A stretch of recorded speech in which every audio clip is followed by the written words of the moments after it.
नमस्कार, स्वराज एक्सप्रेस की खास पेशकश जनता मांगे जवाब में आपका स्वागत है। आपके साथ मैं हूं स्मित त्रिपाठी। महिला अपराधों को लेकर बदनाम और क्राइम स्टेट कहे जाने वाले मध्य प्रदेश में अपराधियों के हौसले अब टूट रहे हैं और क्राइम का ग्राफ लगातार गिरता जा रहा है। सूबे का मुखिया बनते ही डॉक्टर मोहन यादव ने प्रदेश को क्राइम स्टेट के तमगे से बाहर निकालने के साथ ही अपराध और अपराधियों पर नकेल कसने के लिए ऐसी सर्जरी की कि बीते 7 महीनों में ही डकैती, लूट, हत्या, गैंगरेप, महिला और बाल अपराध समेत हर तरह के संगीन अपराधों में भारी कमी देखने को मिली, जिसकी तस्दीक स्टेट क्राइम ब्यूरो के ताजा आंकड़े करते हैं।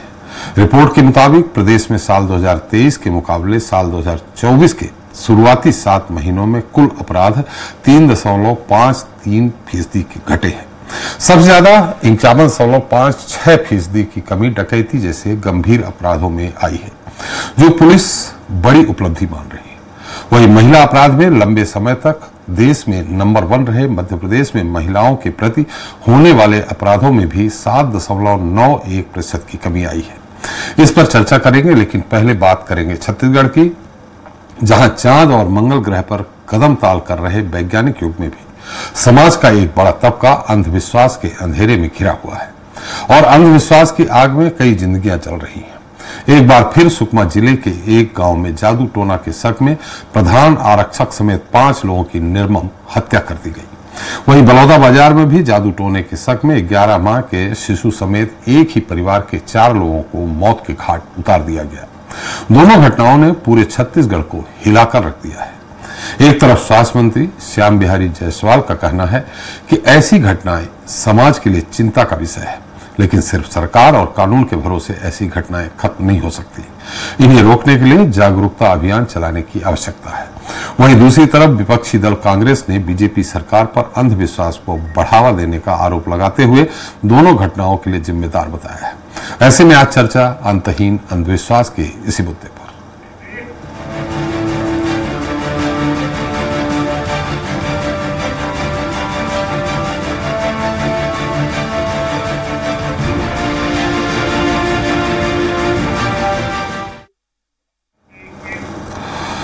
तो कहने को तो हम आज 21वीं सदी में जी रहे हैं, लेकिन आज भी समाज के कई लोग अंधविश्वास और दकियानूसी परंपराओं की जद में जकड़े हुए हैं, जिसकी वानगी एक बार फिर छत्तीसगढ़ में देखने को मिली, जहां जादू टोना और अंधविश्वास के शक में 2 अलग अलग जगहों पर 2 परिवारों के 9 लोगों की जघन्य हत्या कर दी गई।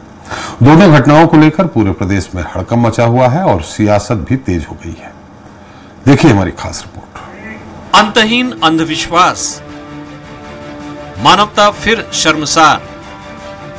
जी हां, आज के आधुनिक युग में भी अंधविश्वास की जड़ें कितनी गहरी हैं और हमारा समाज किस कदर अंधविश्वास के अंधेरे से घिरा हुआ है, इसकी वानगी एक बार फिर देखने को मिली छत्तीसगढ़ में, जहां जादू टोने और अंधविश्वास के शक में 2 अलग अलग जगहों पर 2 परिवारों के 10 लोगों की जघन्य हत्या कर दी गई।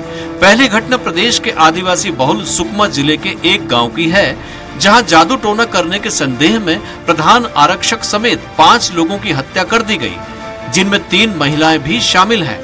इसी तरह बलौदा बाजार में भी कथित तौर पर जादू टोने के शक में 11 माह के शिशु समेत एक ही परिवार के 4 लोगों की निर्मम हत्या कर दी गई। बहरहाल दोनों मामलों की जांच जारी है, लेकिन ये कोई पहली घटना नहीं है। प्रदेश में इस तरह की वारदातें लगातार सामने आती रही हैं। इसी साल गोरेला में जादू टोने को लेकर एक महिला की हत्या कर दी गई। बलरामपुर में भी जादू टोने के शक में गला रेत कर एक बुजुर्ग को मौत के घाट उतार दिया गया। वहीं सक्ती में एक महिला को टोहनी बताकर उसके साथ बड़ी बेरहमी से मारपीट की गई। छत्तीसगढ़ अंधश्रद्धा उन्मूलन समिति के डॉक्टर दिनेश मिश्र का कहना है कि शिक्षा का अभाव और स्वास्थ्य सुविधा पर भरोसा नहीं होने के चलते लोग इस तरह की बातों पर ज्यादा ध्यान देते हैं। बीमारी के इलाज के लिए कई बार वो ग्रामीण अंचल में बैगा मुनिया के पास जाता है, जहाँ बुक कराता है और फिर बैगा उनको जैसा कहता है कि किसी महिला ने कुछ किया है या जादू कर दिया है या टोना कर दिया है, उस कारण वे किसी एक महिला के खिलाफ हो जाते हैं और तरह तरह की बातें करने लगते हैं और इस मामले में ऐसे अपराध हो जाते हैं। वहीं इस मामले में सूबे के स्वास्थ्य मंत्री श्याम बिहारी जायसवाल ने कहा कि राज्य में जादू टोना पर विश्वास करने वाले लोग ज्यादा हैं, जो चिंता का विषय है। सरकार ऐसी घटनाओं को लेकर सख्त है, लेकिन सिर्फ सरकार और कानूनों के भरोसे अंधविश्वास को खत्म नहीं किया जा सकता। जादू टोना की बातों को विश्वास करते हैं, कहीं न कहीं ये हम सभी के लिए चिंता का विषय है। लेकिन जो इस प्रकार की घटनाएं हुई हैं और समय समय पर घटनाओं की जानकारी भी आती रहती है, तो इसके लिए सरकार पूरी तरह से सख्त है।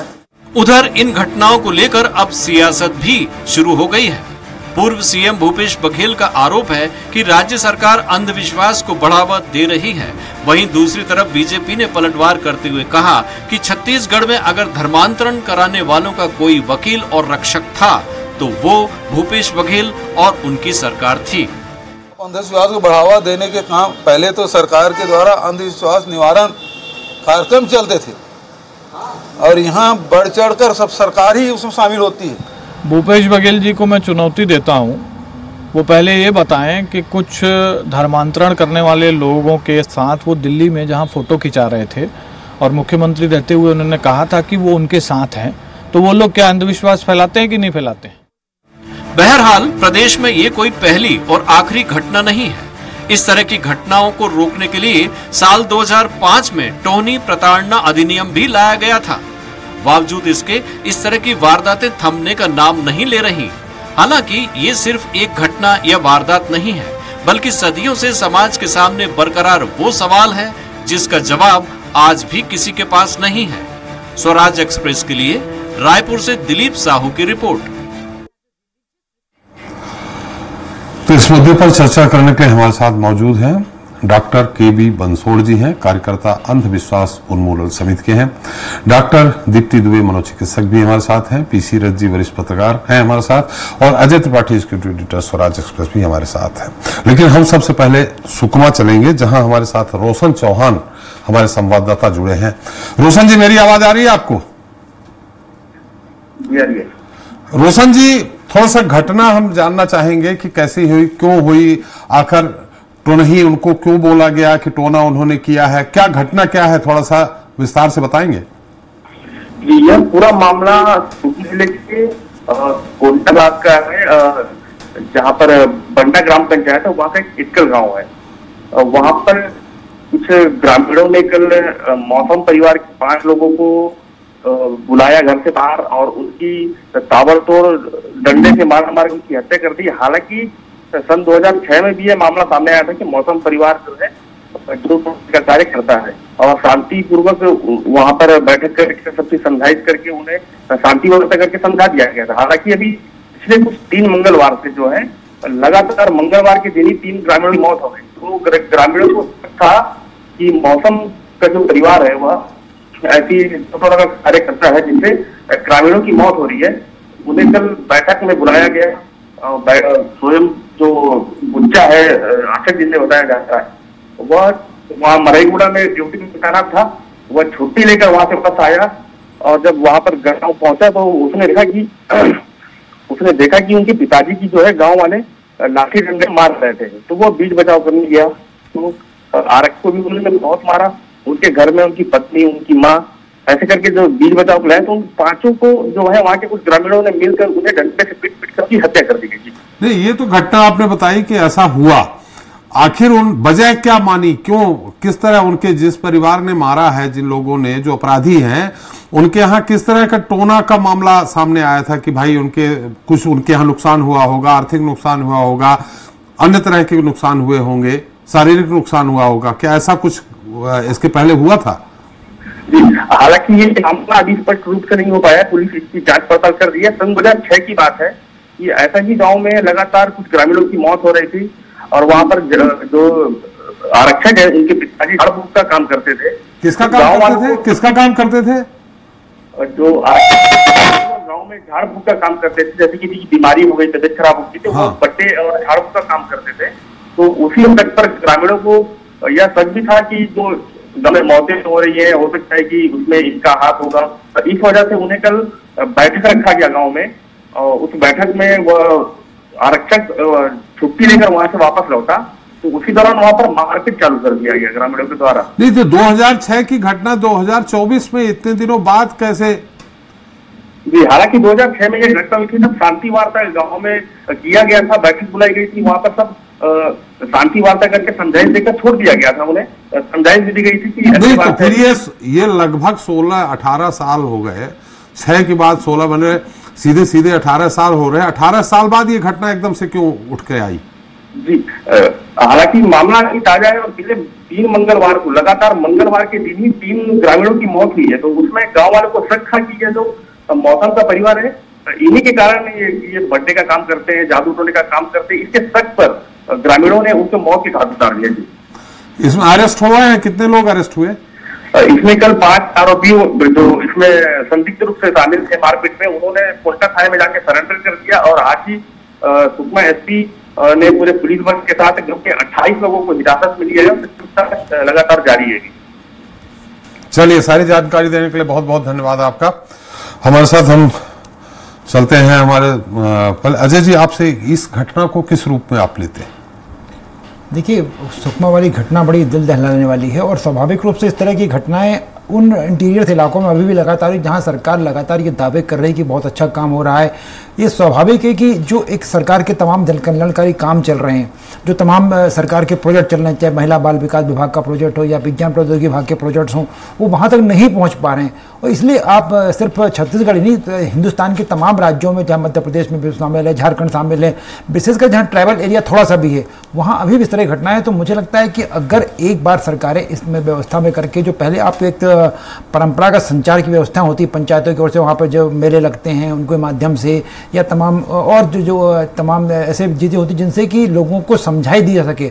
अगर ये गांव-गांव, बहुत पहले आपने देखा होगा कि बहुत जो पीआईबी का डीएवीपी डिपार्टमेंट है, फिल्म डिपार्टमेंट फिल्में दिखाता था, वो सब कुछ धीरे धीरे बंद होता जा रहा है। मुझे लग रहा है कि अब ज़्यादा अवेयरनेस जरूरत है। अगर इस तरह करेंगे तो शायद लोगों में इन सब चीज़ों से धीरे धीरे धीरे लोगों का ध्यान हटे और तभी हो सकता है कि हम सुधार कर पाएं, क्योंकि सामाजिक सुधार सिर्फ एक किसी काम के आधार पर नहीं हो सकता, पूरे एक मॉस की तरह काम करना पड़ेगा वहां पर। जी, हमारे साथ डॉक्टर केबी बंसोड़ जी है। बंसोड़ जी, आपका बहुत बहुत स्वागत है। दीप्ति जी, आपका भी स्वागत है। रथ साहब, आपका भी स्वागत है हमारे साथ जुड़ने के लिए। बंसोड़ साहब, आप अंधविश्वास निवारण समिति से जुड़े हैं, अंधविश्वास समाप्त करने की बात करते हैं और आप काम भी कर रहे हैं। इस तरह की घटनाएं, जबकि इसमें 2005 में सख्त कानून भी बनाया गया था कि किसी को टोनहा या टोनही बोलने पे उसको 3 साल की सजा, अगर उसको किसी तरह शारीरिक क्षति पहुंचाते हैं तो 5 साल की सजा होती थी। लेकिन ये घटनाएं लगातार बढ़ती जा रही हैं। अगर टोने टोटके की ही घटनाओं की बात करें तो पिछले कुछ सालों में 54 ऐसी घटनाएं आ चुकी हैं जो पुलिस स्टेशन में दर्ज हैं। किस रूप में ले रहे हैं आप इसको? क्या सफल नहीं हो पा रही? सरकार का अभियान नहीं चल रहा है?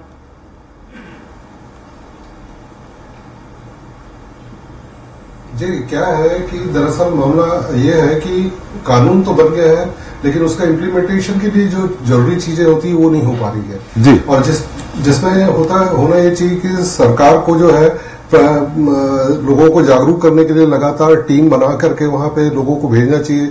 छात्रों के बीच में प्रचार कार्यक्रम चलाना चाहिए कि जादू टोना अंधविश्वास ये सब बेकार की बातें हैं और इससे ज्यादा जरूरी है कि हम अपने विज्ञान अध्ययन की तरफ ध्यान दें, विज्ञान का प्रचार प्रसार की बात करें।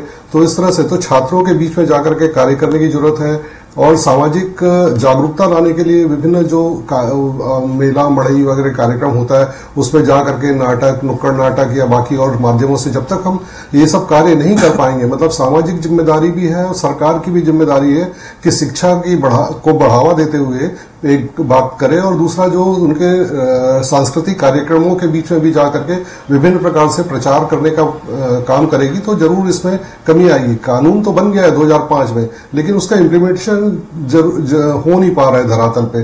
गांव के लोगों को पता ही नहीं कि ऐसा कोई कानून भी है और ये इस तरह से हमको जो है अपनी रक्षा करनी चाहिए। ये एक बड़ा दुर्भाग्यपूर्ण बात है और वास्तव में इस तरह की घटनाएं फिर निरंतर बढ़ती ही जा रही है, हो रहा है सोसाइटी में। तो हमको इस बारे में ये चेतना लाने की जरूरत है, कार्य करने की जरूरत है। बिल्कुल शिक्षा की जरूरत है निश्चित तौर पे। तो ऐसा तो हो नहीं सकता जहां इस तरह की घटना हुई है वहां सारे लोग निरक्षर हो, निश्चित रूप से कुछ साक्षर भी होंगे उसमें से। हम आपके पास फिर से आते हैं। ऐसा हमारे साथ मनोचिकित्सक हैं डॉक्टर दीप्ति दुबे जी। डॉक्टर साहब, मैडम, इस तरह की घटनाएं जो अचानक, हालांकि ये कोई व्यक्तिगत तौर पे जैसे कहते हैं कि कोई अगर आत्महत्या कर लेता है तो उस समय के कुछ क्षणिक उसका उत्तेजना उस समय आती है और आत्महत्या कर लेता। पूरा गांव का गांव मॉब लंचिंग टाइप इसको कह सकते हैं। तो ये किस तरह की समझाइश देने की जरूरत है ऐसे लोगों को, ऐसे गांव वालों को?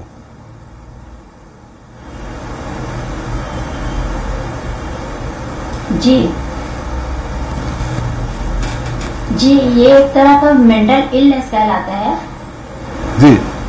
ये एक तरह का मेंटल इलनेस है और ये पूरे गांव किसी एक व्यक्ति के द्वारा कन्विंस हो जाना कहीं ना कहीं मानसिक स्थिति को ये दर्शाता है कि एक व्यक्ति किसी के ऊपर आरोप करता है और वहाँ की संस्कृति, वहाँ की परंपराएं भी लगातार चलते आ रही हैं कि ये टोना जादू से ही हम ठीक होंगे, सर्दी बुखार अगर होता है तब भी टोना जादू ही को लेकर आते हैं।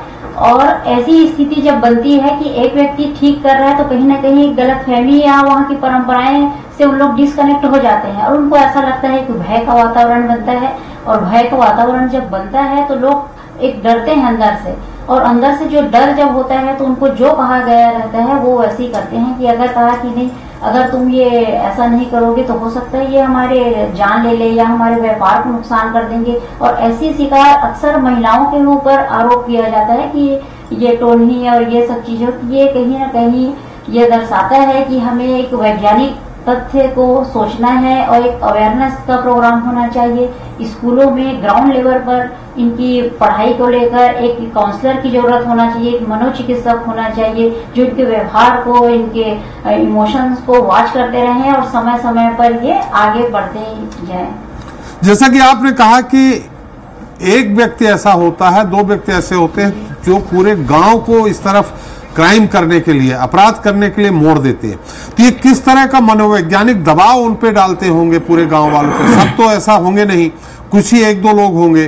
जैसा कि हमारे संवाददाता ने बताया कि वो बस से उतरते हैं और उनको लाठी डंडे से पूरे गांव के लोग पीटने लगते हैं। 2006 की घटना होती है, हर मंगलवार को किसी की डेथ होती है, फिर उनके बीच बचाव उनके परिवार वाले आते हैं तो उनको भी मार डालते हैं। तो वो जो प्रधान आरक्षक है वो तो कहीं और ड्यूटी करते हैं, छुट्टी पे आए थे। आपने कहा कि महिलाओं पे ही ज्यादातर शक होता है, तो किस तरह का मनोवैज्ञानिक प्रभाव डालते हैं लोग?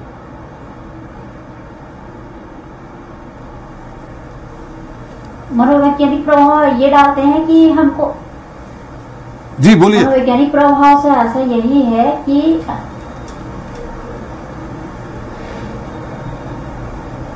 ये ऐसा एक दबावपूर्ण वातावरण का एक एनवायरनमेंट बनाया जाता है कि ऐसा करना ही है तभी हम सुखी रह पा सकते हैं। और ये कहीं ना कहीं जादू टोना करके हम लोगों को खत्म न कर दे, अंदर में एक भय होता है। और ये एक कंपल्सिव बिहेवियर में आता है कि एक व्यक्ति किसी को इस कदर मनोवृत्ति को, उनके आचरण को, सारी चीजों को एक ऐसे बताना है ताकि अक्सर हम देखते हैं कि एक पॉजिटिव थॉट होता है और एक निगेटिव। तो व्यक्ति सबसे पहले अगर अडॉप्ट करता है तो वो निगेटिव ही एस्पेक्ट को पहले देखता है कि निगेटिव चीजें भी वो पहले अपना इम्प्लीमेंट करता है, पॉजिटिव पर नहीं। तो इसलिए एक ऐसा परिवेश रूप में एक वातावरण बनाया जाता है जिसमें वो व्यक्ति सारे के सारे एक के अंडर में करके ऐसा उन लोग प्लान किया जाता है और मनोवृत्ति बदलती है। और इसमें क्या सही है क्या गलत है इनका उनको जरा भी परवाह नहीं रहता। तो ये मानसिक स्थिति यही है कि इनका ट्रीटमेंट होना चाहिए कि व्यवहार उनका कैसा है, कहीं नशे की हालत में तो नहीं है। इसके पीछे बहुत सारे कारण हैं। जी, हमारे साथ रथ साहब है। रथ साहब, ये छत्तीसगढ़ की ये घटना निश्चित तौर पर पूरे देश के लिए कलंक है। और यही घटना नहीं 4-5 दिन पहले बलौदा बाजार में होती है जहां 4 लोगों की हत्या कर दी जाती है। अभी सुकमा में 5 लोगों की हत्या हो जाती है। जो अपना टोनही प्रताड़ना अधिनियम 2005 है उसका कितना प्रभाव है और ये किस क्षेत्र में ज्यादा होता है? जैसा कि कहते हैं कि आदिवासी क्षेत्र में, जहां आदिवासी बहुल्य गांव हैं वहीं पे इस तरह के होते हैं और ज्यादातर घटनाएं उनके साथ होती, जैसा मैंने अभी इसमें थोड़ा सा अध्ययन किया कि उन परिवारों के साथ ही माना जाता है जो झाड़ फूंक करते हैं। माने एक तरफ झाड़ फूंक, चलिए ठीक है उससे कुछ नहीं होता, लेकिन झाड़ फूंक करके वो सेवा भी गांव की करते हैं और वो इस तरह का दंश भी झेलते हैं और ये स्थिति होती है कि उनका पूरा का पूरा परिवार समाप्त कर दिया जाता है।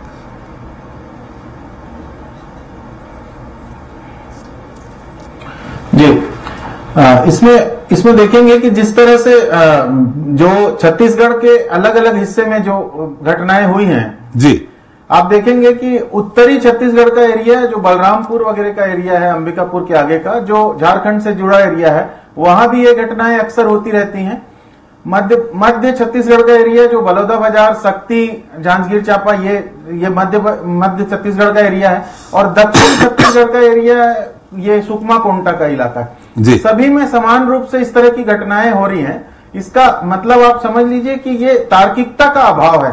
एक तो वैज्ञानिक दृष्टिकोण का शिक्षण में हम लोगों ने उस तरह से सफलता नहीं पाई है। अपने छात्रों को जो बैचेस निकल रहे हैं स्टूडेंट्स के बीच में, समाज के बीच में, युवाओं के बीच में वैज्ञानिक दृष्टिकोण का प्रचार प्रसार बंद है, जिसके कारण इस तरह की घटनाओं को रोकने के लिए या उनको काउंटर करने के लिए, उनके रोज के जीवन में तार्किकता का विकास करने के लिए हम लोग शायद कुछ नहीं कर पा रहे हैं या कहीं चूक रही है सरकार। इसमें तार्किकता नहीं रहेगी तो बीमारी का कारण किसी व्यक्ति को समझा जाएगा, तार्किकता नहीं रहेगी तो अशिक्षा नहीं रहेगी, अशिक्षा रहेगी। अशिक्षा, सही शिक्षा नहीं होना भी एक तरह से अशिक्षा है। तो अगर शिक्षा सही नहीं है तो ना तो जेंडर इक्वलिटी या जेंडर का सम्मान होगा और ना तो गरीब और अमीर के बीच इस तरह से खाई बनी रहेगी। कई बार गांव में ऐसा होता है कि कोई परिवार अगर अच्छा संपन्न होता जाता है, किसी तरह से वो अपनी मेहनत से किसी तरीके से वो संपन्नता हासिल करते हैं, तो गांव के बाकी लोग उनके दुश्मन होने लगते हैं। वो एक परस्पर ईर्ष्या में उस परिवार के प्रति विद्वेष रखते हैं।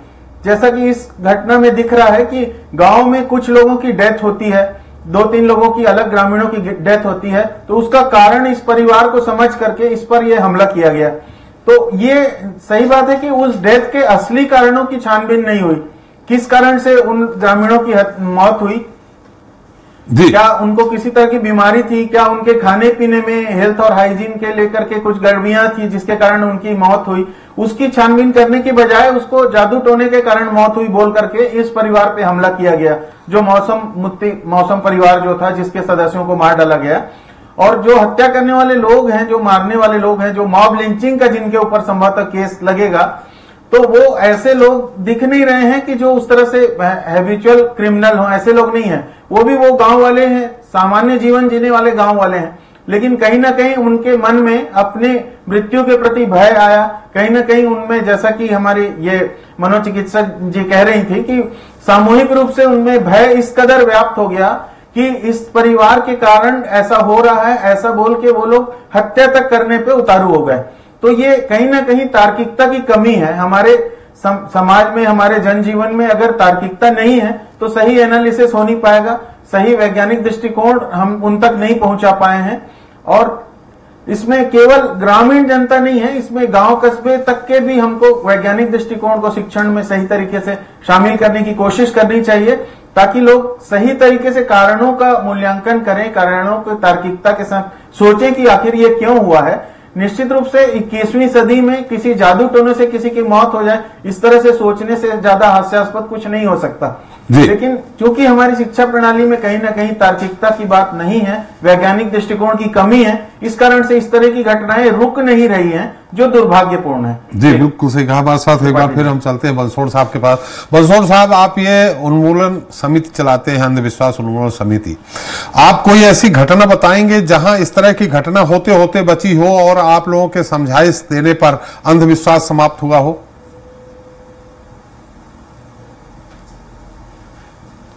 जी, ऐसे कोई विशेष घटना तो मुझे याद नहीं आ रही है। वैसे तो हम लोग सभी का इस तरह की जो चीजें होती घटना होने के बाद ही। जी बोलिए बोलिए।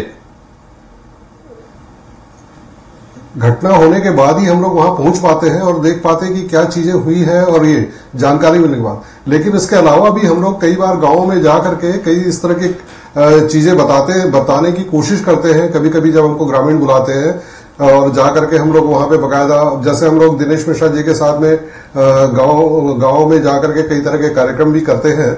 और इसके अलावा विज्ञान सभा के साथ में भी जाके हम लोग गांव में कार्यक्रम करते हैं। और इनिशियल वहां स्टेज प्रोग्राम में हम लोग बताने की कोशिश करते हैं, कुछ ट्रिक्स वगैरह भी दिखाते हैं अंधश्रद्धा दूर करने के लिए। जो कई बार जादू टोना करने वाले लोग या कोई झाड़ फूक करने वाले लोग जो ट्रिक्स दिखाते हैं, जैसे कुछ भी क्या कहना चाहिए, आग लगाने वाली घटना है या कोई भी ऐसे बहुत सारे ट्रिक्स होते हैं बाबा लोगों के। वो ट्रिक्स को हम लोग करके भी दिखाते हैं और कोशिश करते हैं कि उनमें अवेयरनेस लाए। इस तरह का प्रयास हम लोग करते हैं, लेकिन कोई घटना में जा करके पहले हमारे जाने के बाद कोई घटना रुक गई हो, इसकी संभावना हमको पता नहीं कि हमारे कारण से कोई घटना रुकी है।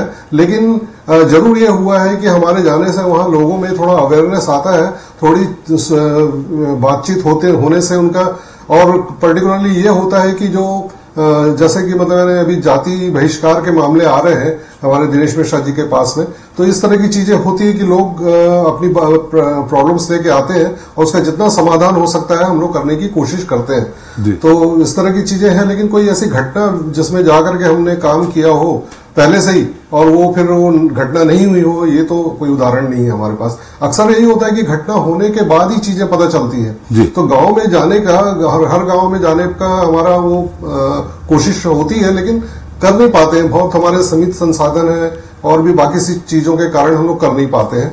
तो ये हमारी तरफ से भी रहता है कि कोशिश करें हम बार बार स्कूलों में जाएं, गांव में जाएं और जा करके वहां पे अपनी चीजों को बताएं कि किस तरह से तार्किकता से काम करना चाहिए। दो बातें हैं कि परंपरागत विचारधारा से ये अंधविश्वास आता है, और दूसरी बात होती है कि इसको लेकर के जो बच्चे हैं, युवा हैं, उनमें पहले से सारी चीजें भरी हुई है कि ये सब करने से ये होता है, इस तरह से करने से होता है, भूत प्रेत होते हैं और झाड़ फूक करने से वो ठीक हो जाते हैं, या अंगूठी पहनने से या ताबीज पहनने से चीजें ठीक हो जाती है और उससे हम लोग बच सकते हैं। इस तरह की बातें आती है, लेकिन ये सच नहीं होता। तो हम लोग इसको बताने की कोशिश करते हैं कि ये सब चीजें होती नहीं है, इसको अपने को नहीं मानना चाहिए, और ये एक बात होती है।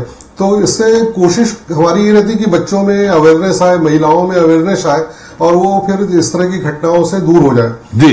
अब उसका कितना असर आता है ये तो पता नहीं चल पाया है, हम लोगों ने ऐसा कोई सर्वे किया नहीं है, लेकिन फिर भी ठीक है कि युवा लोगों में और बच्चों में थोड़ा सा एक विचार पैदा होता है, तार्किकता पैदा होती है। और दूसरी बात है स्वास्थ्य को लेकर के, तो मेरा मानना है कि अभी भी गांव-गांव में स्वास्थ्य सुविधाएं ढंग से पहुंची नहीं है, जिसके कारण ये हो रहा है कि कोई भी मरीज अगर कोई भी बीमार होता है, बच्चा या कुछ और, तो घर के लोग कोशिश ये करते हैं कि टोटकेबाजी से उसको ठीक कर लेते हैं।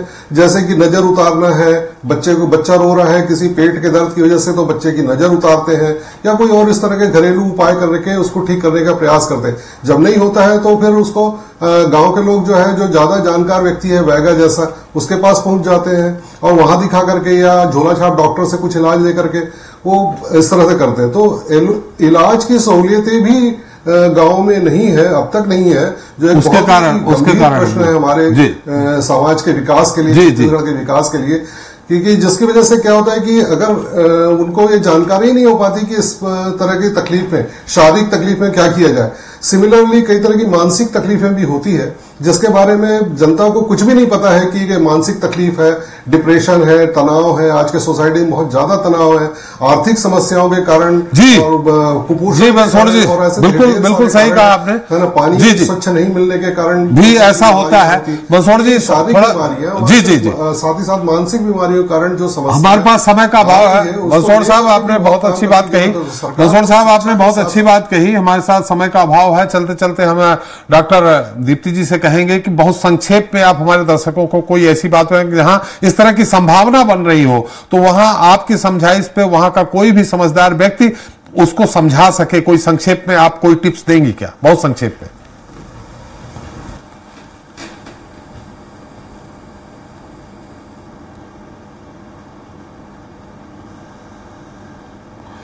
खान पान में भी एक लेवल पर होना चाहिए, हर किसी को करना चाहिए। खान पान में भी एक रखना चाहिए, और कहीं भी अगर डिप्रेशन या चिंता होती है, कई ऐसी चीजें रहती है जो हम किसी से कह नहीं पाते हैं, तो काउंसलर से जरूर मिलिए, क्योंकि काउंसलर आपको जज नहीं कर रहा होता है, नॉन जजमेंटल रहते हैं वो। तो इसलिए अपनी सारी समस्याएं किसी एक व्यक्ति को जरूर बताएं। और पहले ऐसा होता था कि घर में दादा दादी नानी रहते थे, उनको सारी तकलीफें, सारी अपनी परेशानियां बताया करते थे। ये चीज अभी देखने को नहीं मिल रही है, तो एक काउंसलर की मदद जरूर लेनी चाहिए और अपने जो भी प्रॉब्लम है उसको शेयर करना चाहिए। और कहीं ना कहीं सरकार से भी मैं यही कहना चाहूंगी कि वो एक काउंसलर जरूर रखे, हर एक ग्राउंड लेवल पर होना चाहिए, और तभी स्थिति को सुधारी जा सकती है। और जो ऐसे व्यक्ति जो कर रहे हैं कानून के विरोध में, जो बन तो गई है कानून, लेकिन उसको इम्प्लीमेंट होना चाहिए, उनकी सजा होनी चाहिए। आज तक अभी तक की कितने लोगों को टोनी कहने पर सजा हुई, क्या किसी को जेल भेजा गया, क्या ऐसी बहुत सारी चीजें हैं, इन पे भी इम्प्लीमेंट होने की आवश्यकता है। चलिए, हमारा समय भी समाप्त हो गया। रथ साहब फिर आते हैं हम, लेकिन समय का अभाव है। बहुत बहुत धन्यवाद बंसोड़ साहब आपका, दीप्ति जी आपका, रथ साहब आपका हमारे साथ चर्चा में शरीक होने के लिए और अपना अमूल्य समय देने के लिए। तो आज हमने चर्चा की छत्तीसगढ़ में सामाजिक अंधविश्वास और कुरीतियों को लेकर, जहां कई जिंदगियों की यह लीला सिर्फ इसलिए समाप्त हो गई क्योंकि उन्हीं के समाज और गांव के लोग उनको टोनही मानते थे। हालांकि छत्तीसगढ़ में टोनही प्रताड़ना अधिनियम 2005 लागू है, इसके बावजूद अंधविश्वास की आग में लोगों की जिंदगी स्वाहा हो रही है। इस तरह की घटनाएं न केवल सरकार को आईना दिखाती हैं, बल्कि समाज के उन ठेकेदारों को भी ठेंगा दिखा रही हैं जो अपने आप को समाज सेवी होने का तमगा पहनाते हैं। बहरहाल ये तो बात रही छत्तीसगढ़